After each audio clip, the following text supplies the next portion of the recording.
Welcome to another In Wheel Time podcast, a 30-minute mini version of the In Wheel Time car show that airs live every Saturday morning, 8 to 11 a.m. Central. This is the In Wheel Time car talk show. Just ahead, we talk to Gina Shild-knoiwles about the big circle track race next weekend at Houston Motorsports Park. We'll also have the stories making automotive news headlines this week. Howdy, along with Mike out of this world Mars, ever hovering like the mother that he is. King Conrad DeLong. We need more, Jeff Zekin. I'm Don Armstrong. No, I'm not Don Armstrong. I'm just a figment of that imagination. That's scary. Is Gina out there with us? We don't know because Mike's over here. So, but we're gonna get to hopefully Gina on the line here momentarily. It has been a true work of art today here in the studio that it's kind of like watching an elephant paint a canvas. You ever watch that when he holds the big brush in the trunk and a big slop there and he dips it in the paint and a big slop there? It's kind of like that. And somebody buys that for $10,000. Right, to support the zoo or whatever it is. Whatever happened to Ringling Brothers, Barnum and Bailey Circus, besides the fact that they're out of business? Well, they're back. No, they're back without animals. Yeah, they're back without animals. They're back without any of the animals. So clowns, the air shows. So in other words, what they've done is they took Cirque du Soleil's version of a circus and stole it. Probably not that elaborate. Probably much less elaborate than Cirque du Soleil. No, Cirque du Soleil took it from them without the animals because they were the Brothers was the original. Right. On the train cars, we used to go out and watch the trains go by when the circus was in town. And then they had the animal walk from the train to the wherever it was. Used to be Barnum and Bailey was based out of Sarasota, Florida. Yes. And down in Venice, Florida, was Clown College. Where they would where you would go. No, it wasn't. It was right here in the In Wheel Time studio. Between the four of us. But the Clown College was in Venice. My parents had a place in Venice, and they would do a preseason circus there. So we brought the kids a number of times type thing to the preseason circus. You know, and you get to go on the elephant rides, but much smaller audience than you would see. Did you live there? No, my parents did. Retired Lived in Venice, Florida. Yeah. Retired. Good. And then it went away, and Barnum and Bailey went away. But they have a wonderful museum up in Sarasota, Florida, the Barnum and Bailey Museum. They used to have a Circus World Museum in Baraboo, Wisconsin. Beautiful downtown Baraboo. Uh-huh. Yeah. We talked about that last night. Yes, we did. Baraboo. What a place. It is a hot swinging place, I'm telling you. Mm-hmm. South Central Wisconsin. Oh, yeah. Baraboo. Whew. Not anywhere close to the Dells. No, the Dells are different. Yeah. But Very Baraboo, different. that's the place. We ought to do remote there, Mike. From Baraboo. It would be extremely remote. It would be. Broadcasting live from Baraboo, Wisconsin.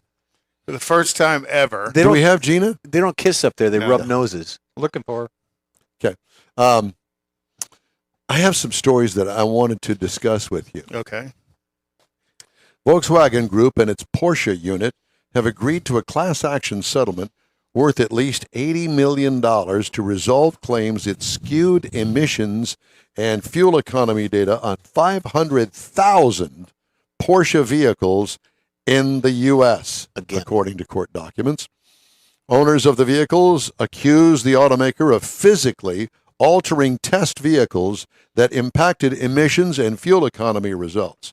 Impacted owners are eligible vehicles will receive payments of $250 to $1,109 per vehicle. And the attorneys make $14 million apiece. Per vehicle. Per vehicle. What kind of crap is that? Well, that's class action. Lawyers for the Porsche owners said the automaker physically altered the hardware, gears connecting the drive shaft and rear axle, and manipulated the software of testing vehicles. The test vehicles emitted fewer pollutants and were more fuel efficient than the production vehicles consumers bought or leased. Settlement documents say testing showed fuel economy may have been 1 to 2 miles per gallon lower than listed on vehicle labels. So in other words, some of these car companies are just like some of our most of our politicians in Washington. Lying cheaters. Well, the EPA tests. The EPA doesn't test anything. The car manufacturer delivers the information to the EPA, and then it's called the EPA test because they have to follow a certain pattern protocol in the testing. But they have to EPA duplicate the same way the manufacturer did it. No, EPA never tests. All that data is provided to EPA from the manufacturer. EPA gives them the test protocols. Parameters. Okay, I got and then the car manufacturer does the testing. So it's easy for them to cheat. In the Fox watching But this isn't the first time Volkswagen has cheated. No. Do you remember all the diesels they recalled? Yeah, for multiple times. So the Fox watching diesel, the henhouse. Yeah. So not surprised, but come on. These attorneys all drive Porsches anyhow. So they're making money hand over fist on both sides of it. With the defect. That $200 that they're going to get back doesn't amount to diddly. Nothing. It's not even a tank of gas today. Bo diddly. Pretty much. Bo diddly. Stellantis has issued a recall for an estimated 256,404 Chrysler vehicles in the U.S., following a pair of safety defects being discovered in certain models that could affect fuel supply or rear-view image displays. Because of the big fire back there? 2014 to 2020 Jeep Grand Cherokee, 2014 to 2019 Ram 1500 models. A high-pressure fuel pump failure that may cause fuel starvation was reported to potentially involve an estimated 138,645 vehicles. Only vehicles equipped with second-generation 3.0-liter diesel engines, eco-diesels, have been recalled. Meanwhile, an estimated 117,000 2022 Ram 1500s, 2,500 pickups, and 3,500 cab chassis models are being recalled because of software that could prevent backup cameras from displaying when in reverse. That's a recall? Mm-hmm. Why is that a recall? It's a compliance recall. Yeah, compliance. What do you mean a compliance? There's two kinds of recalls. There's a safety recall. Oh my gosh, your wheels are going to fall off. And then there's a compliance recall. And because part of the federal motor vehicle safety standard or motor vehicle standards is all vehicles, a number of years ago, had to have a reverse camera in them. Yeah. When that doesn't work, they're out of compliance, so they have to recall it. And didn't Tesla have wheels falling off their vehicles this week? Was that it? I have that story. Okay. I'll read that in just a moment. Okay. So the Ultium-based electric cars, the GM, the skateboard, they have a unique energy recovery system that absorbs the heat from a heat pump to heat the batteries up, because a warmer battery is going to give you a longer range and more power. But it also helps reduce the consumption from the HVAC heating system. The heat pump enables a sportier driving, particularly in the Ultium platform's much lauded watts to freedom mode. Tesla has insanity mode. Well, GM has the watts to freedom mode. What's the acronym? WTF. Honestly, this is not a hokey story. They have a system on the Hummer HV called the watts to freedom mode, and it's identified as the WTF mode that lowers the vehicle and primes the energy recovery system to heat the batteries in preparation for full-on attack mode. The WTF. Is it a button? Yeah. Or it's on the dash or something? Yeah. It says WTF? Well, I don't know if it says WTF. I haven't seen it, but no, it's actually spelled out. Watts. Yeah, it's probably spelled out. Watts to freedom. Yeah. No, the other one. Yeah, that one. You know what you could do? You can do all that stuff on your computer now and print it out and put a little label on there. Yeah. What WTF? Mm-hmm. Put that on all your buttons. Well, who thinks these things up and not through? Yeah. Oh, seriously. Better yet, who approves it? Oh, that looks good. Okay. A multitude of bad steps. Or maybe they knew it going in and they said, you know what? Let's just see if we can let's sneak have this a little by. fun. Conrad will right? mention it on In Wheel Time. You were talking about the Hummer earlier. GMC's hiking the price of the Hummer EV pickup and SUV by $6,250 for customers who place reservations after yesterday, meaning today. The boost to the base sticker price is being driven by rising costs for commodities, parts, technology, and logistics. Final pricing will be determined by options and packages that customer selects, along with the price customers and dealers agree to at the time of ordering. What does that mean? Well, in my book, it says it's going to cost you $79.95 for a set of floor mats, but gosh, they're in short supply, so we're going to have to charge you $179.90. Is that the way it works? Yep. Well, because you got to remember, MSRP means manufacturer's Suggested retail retail price. And the dealer can sell it for any price above or below. So it's like going to Academy and buying a pair of jeans that are normally, $59.95, but for today only, because you look funky, it's going to be $89.95 for you. But it's the only pair left. You got to buy today to get that secret price. And they're tattered and torn, and they're women's. And in doing that, chick jeans. Remember those? I had a pair of those. Did you? Why does that not surprise me? He's going to wear them tonight at the parade. The Ford F-150 Lightning, Ford has issued a no resale policy. So the dealers, Ford does not want the dealers buyers flipping their new trucks real quickly, because you see that every year with certain cars at like Mecum Auction or at Barrett-Jackson. So Ford is trying to do that to retain pricing so that they're not undercutting markups. And I'm thinking, let's see, an F-150 Lightning, the guy had the car on sale for a 100% markup. I want to say it was like 79. They said additional dealer profit $79,000. So they're trying. Ford is trying to protect the dealer's ability to do that. Ford's written out letters to dealers telling them to stop doing Good luck. Yeah. True Car estimates that the average transaction price for this Hummer EV, since you all have interrupted me before I finish my story, rose 14% in May to more than $44,000 nationwide. Wow. That's not right. Anyway, Russian automaker building its cars without airbags, anti-lock brakes, and other common safety features because the parts it needs are being blocked by international sanctions imposed over that country's war with Ukraine. Oh, it's Russia. They could care less about other people. AutoVaz. Putin's fault. We have Gina when you're AutoVaz, which is kind of like vas deferens. This is AutoVaz.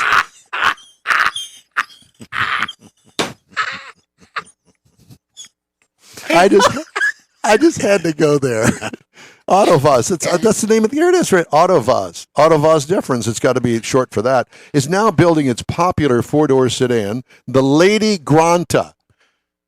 The Lady Granta, it's called, with no airbags, ABS, electronic stability control, or seatbelt pretensioners. The car also falls short of neighboring countries' emission standards. But the Russians put up on YouTube some of the best in-car cameras. I know. They do. It makes me concubine. frightened to get out on the regular street here in the United Much States. less without an airbag in it.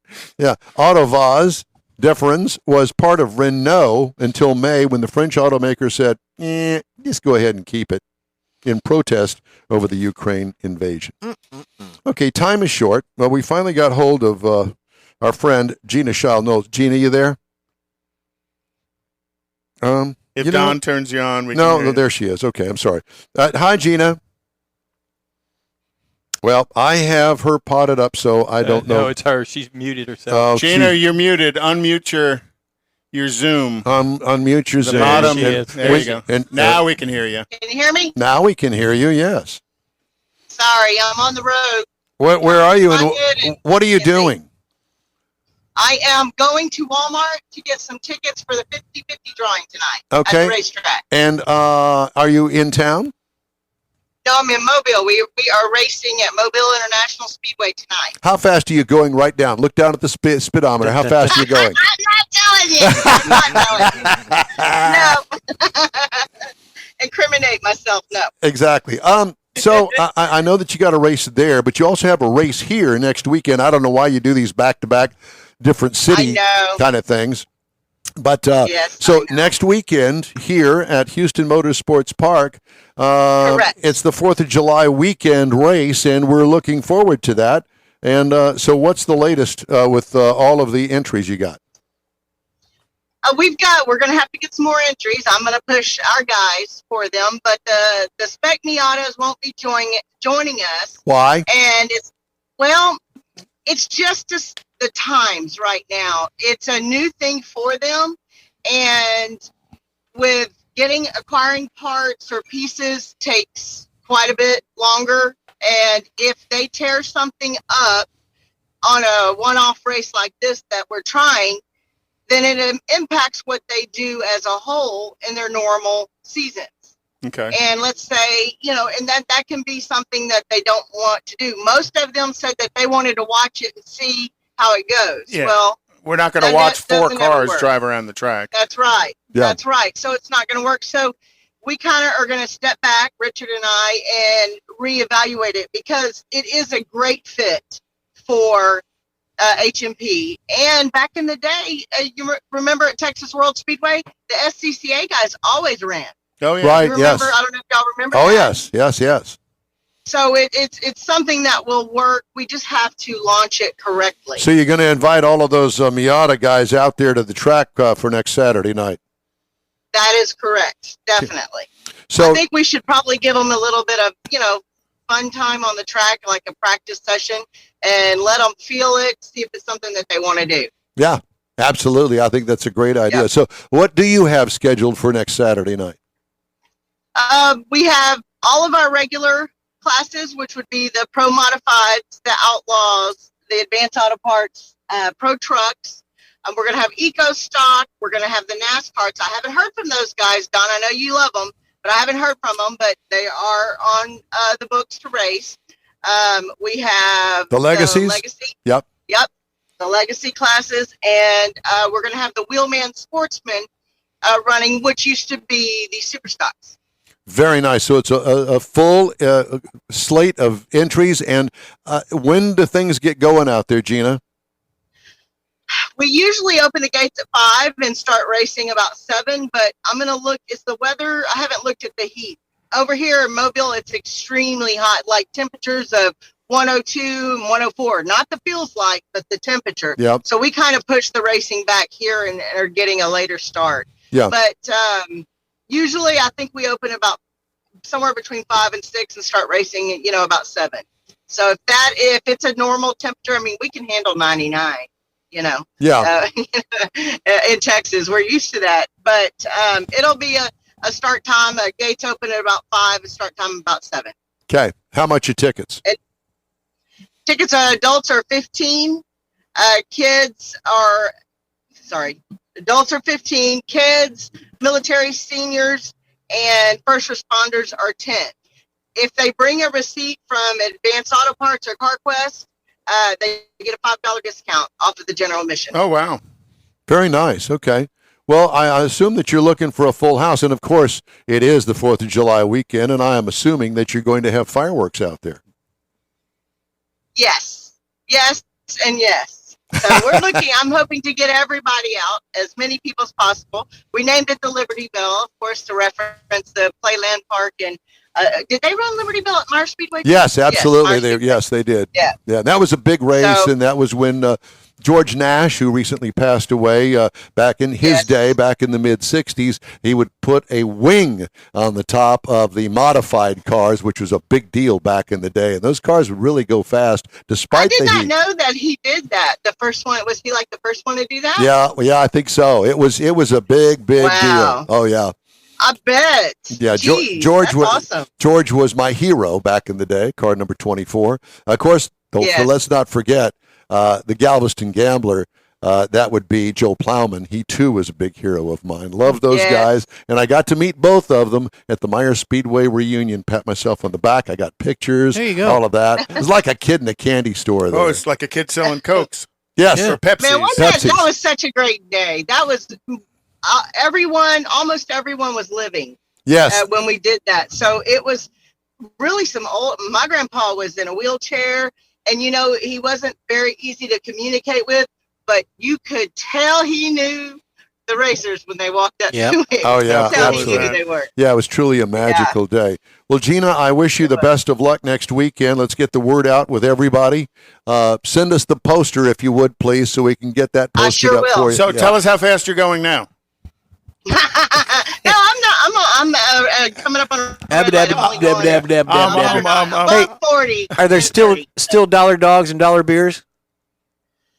We're working on that. Okay. That's Yeah. been a challenge because of the price of everything. Oh, yeah. Gotcha. Everything's and up. the shipping That's why I costs. asked. So, Hey, even if But it's even, $2. even $2 $2, dogs and exactly. $2 beers is a That's bargain. Still a bargain, yes.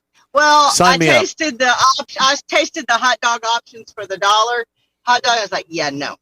No, we're not going to do it. I'd rather sell it for a little bit more than $1 and it'd be good. There you than go. Buy, the cheap stuff and give it away for free. Here's a suggestion: just buy lots of mustard, and you can coat over everything with that. That's like eating an oyster with a bunch of red sauce and a cracker. Same thing. You're just disguising the awful thing. Yeah, but it's still slimy going down. Yes. Gina, we love you. Good luck next weekend, and Good luck this weekend as well. Yeah, over there in Mobile. And we'll see you in Winter Circle, right? Yeah. Right, Don? You bet. All right. Everyone else, y'all let me know. I want to see all y'all out there. Okay. Thanks, honey. All right. Thanks. Gina. Saving asphalt racing on the Gulf Coast. Yeah, exactly. And there'll be some guys from Mobile that'll come over here because, there's a few guys that are from here that actually go over there. It's becoming more and more difficult, but think about it. Because Cost of the fuel, yeah. You got to tow a race car and all the parts and trailer. Probably an easy $1,000 back and forth. Yeah, Probably so. And she looked like she was hauling asphalt. Yeah, well, knowing By her, all the she stuff going by the window, definitely yeah. was, yeah. The average new vehicle now costs nearly what a typical American makes in a year. But few in the industry seem all that concerned. The average transaction price reached a May record of $45,500, according to J.D. Power. Cox Automotive and Moody's Analytics put the cost of acquiring a new vehicle in May even higher, $55,821, when including factors such as financing, a figure that represented 41.3 weeks of the $70,284 U.S. median household income. That's huge. And now... But they have 84-month financing. 84-month financing, yeah. Yeah, let's just, get all that interest that you can. 7 years to finance your car. It won't last that long, and the warranty runs out after 3. A major automaker trade association, the Alliance for Automotive Innovation, attributes rising prices to consumer demand for larger and more expensive vehicles, particularly trucks. Automakers also acknowledge they've prioritized production vehicles with higher price points during the last year as microchip shortages limited the number of cars and trucks they were able to build. They, when you're limited in what you can build, you might as well build the high profit ones, which are the high content ones.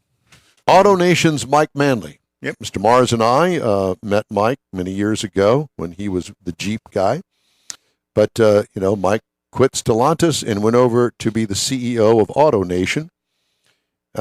He said in April that the retailer had not seen any reduction in the demand for new vehicles or really any perceivable segment shifting as a result of current economic conditions. Kelley Blue Book last week said the average mainstream brand new vehicle sold for $43,338 in May, $1,000 above sticker, while the average luxury brand vehicle sold for $65,370, another $1,000 over sticker. We keeping you up? Mm-hmm. And AutoNation as well has a large footprint here in Houston. Yeah. And most of their stores actually say AutoNation, but not all of them. They have the Mercedes store on Greenway Plaza is AutoNation, the Mercedes store on 45 and 1960, the BMW store. And they make a lot of money. Oh, yeah. A lot of money. I think that their markups, either through volume, I don't know how they're doing it, but apparently their profit is way above the average industry. And their marketing, they use a lot of advertising on the Indy circuit, Indy racing. But they also do a lot of self-branding. Mm-hmm. When you go into an AutoNation store, they have AutoNation branded parts there. So, which is unusual for a dealer body to have stuff that says, for instance, AutoNation wipers, AutoNation filters. Oh. All of those things are run through the AutoNation funnel as well, as opposed to, buying them from somebody else. Well, that's just buying them from the vendor or getting first right of refusal on a part. Well, yeah, but they actually have AutoNation's logo and that pink. That's like going to a H-E-B and you've got French's mustard or you got the H-E-B mustard. In the probably exact same made bottle with a different probably label. made on the same assembly line. yeah. They just make it a different label and you charge you $1 less. We've had 2 mustard references in the past 10 minutes. I like mustard. I do too.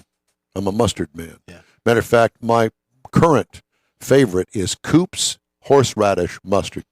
Coops Coop's horseradish. out of Wisconsin. Imagine that. Oh. For those brats. Oh, yeah. Yeah. Oh, yeah. Ooh, Oofta, ooh. don't you know?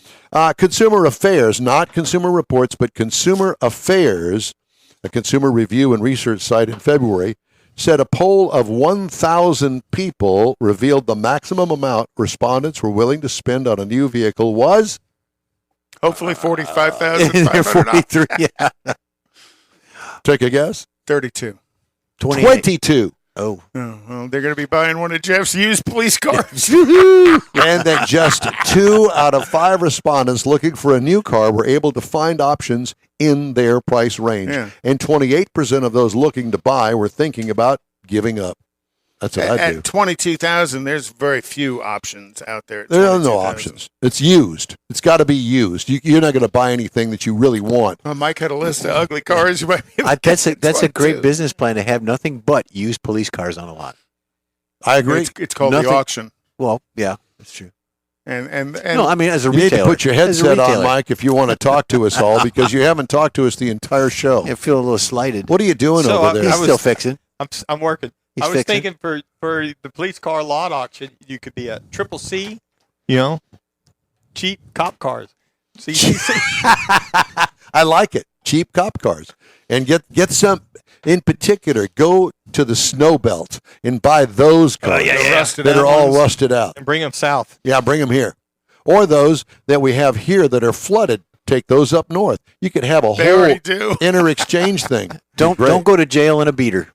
Yep, that would be the logo. Yeah, we chase the competition.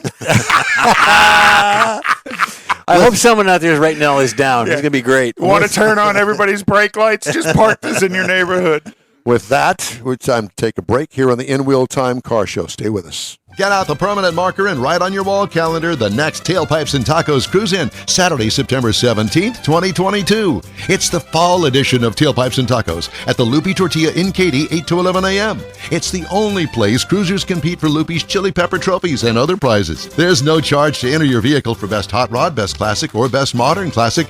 Tailpipes and Tacos is Houston's coolest and most unique cruise-in and is your opportunity to see the best hot rod, show cars, classics, and resto mods, and get Lupi Tortilla breakfast tacos with adult beverages. There's no entry fee, and cars will automatically compete for those much sought-after custom Lupi trophies and other prizes. It happens at the Lupi Tortilla Tex-Mex in Katy on the Grand Parkway at Kingsland Boulevard, just south of I-10.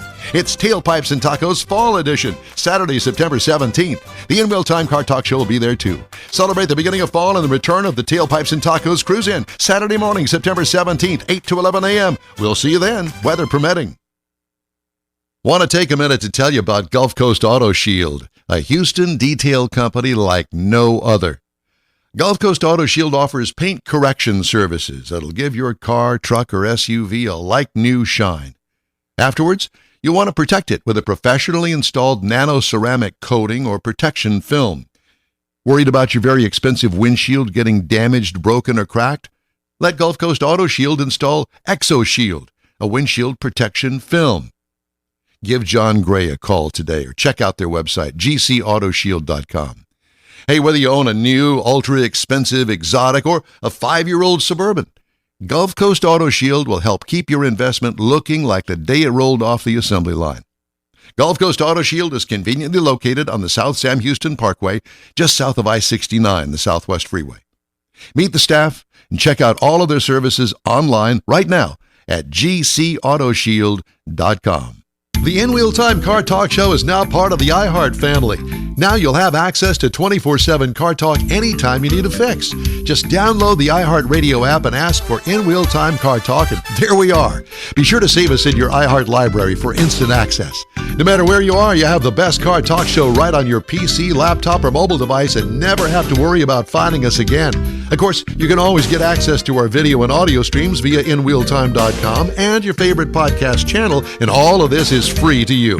From the iHeart Radio app, you'll not only hear our Saturday morning live show, but the best shows of the past, updated weekly. Never miss a minute of up-to-date new car reviews, pre-owned reviews, Conrad's Car Clinic, informative interviews, automotive news, and the most fun car talk show on the planet.